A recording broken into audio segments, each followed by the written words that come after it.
Gusto mo nang magtipid, pero gusto mo nang masarap. Ano nga ba yung gusto natin gawin? Siyempre, gusto natin yung masarap pero mas matipid. So for today's video, mapalanggay, ituro po namin kung paano nga ba magluto ng masarap pero nakakatipid po tayo. For today's video, magluto po tayong tokwat baboy with 3 ingredients. Kung gusto nyo malaman, just keep on watching. Hello mga miss, so ito po yung ating pangunahing sangka para po sa ating tokwat baboy recipe for today.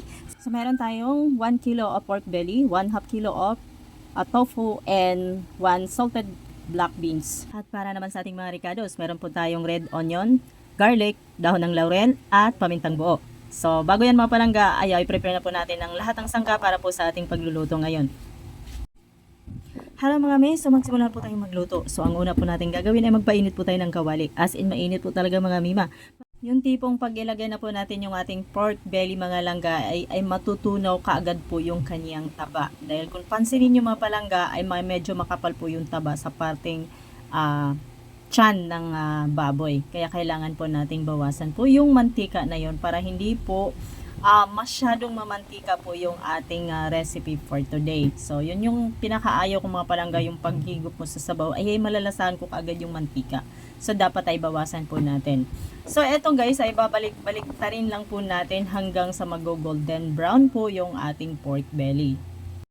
Siya nga pala mga mi. So, bakit namin pinapan-grilled ito? So, hindi naman kailangan, no? Pero, dito mga palangay, isa po to sa technique po namin para mas mabilis pong lumambot po yung ating pork belly. At mag-hold po yung laman niya doon sa pinakabalat niya. At hindi siya basta-bastang madudurog pag madudurog kahit na po ay malambot siya, no? So, ganun po mga mi yung pinaka-purpose po natin kung bakit natin pinapan-grill bago po natin lutuin. At pagka ganito na pong texture mga palangay, okay na po. Set aside po muna natin. Prepare po natin yung ating tofu. Hello mga mi! So, dito naman ay slice lang po natin ng pa-cubes po yung ating tofu.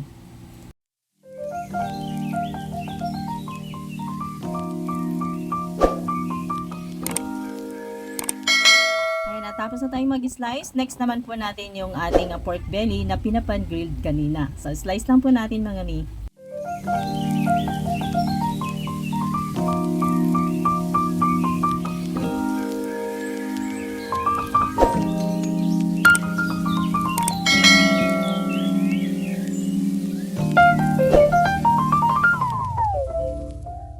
Hello mga miss, so ayun, tapos na po tayo mag-slice po ng ating pork belly. Ngayon naman ay magpainit po tayo ng kalderin. So dito, pagkainit mga palangga, add na po natin yung mantika. At pagka mainit na po itong mga palangga, ay pwede na po nating ilagay yung ating tofu. So ayan mga palangga, ito toasted lang po natin, no? Para po hindi po madudurog po yung ating tofu pag ihalo-halo na po natin yung dalawang ingredients. So ganitong texture mga palangga is okay na po. 2,000 years later. So dito mga palangga ay ito yung po yung kawali na ginagamit po natin kanina na tinatanggalan po natin ng taba yung ating pork belly. So yun na po yung ginagamit din po natin mga palangga panggisa po ng ating ricado. So dito nakatipid po tayo ng mantika. At pagkatapos mga langga ilagay na po natin yung in-slice po natin na pork belly kanina. Ayan, halo-halo lang po natin mga palangga hanggang sa mag-mix po yung ating mga ingredients. At pagkatapos ay mag-add po tayo dito ng kaunting tubig. So tansyado lang po yung tubig mga palangga para po sa pagpalambot po ng ating pork belly.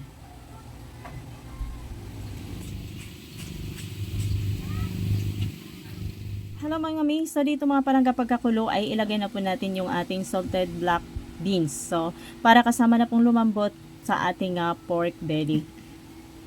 Then, takpan lang po natin mga mima hanggang sa kumulo ng kumulo. 2,000 years later. Dito mga mia ay mag-add na po tayo ng seasoning. Maglagay tayo ng asin at magic sarap.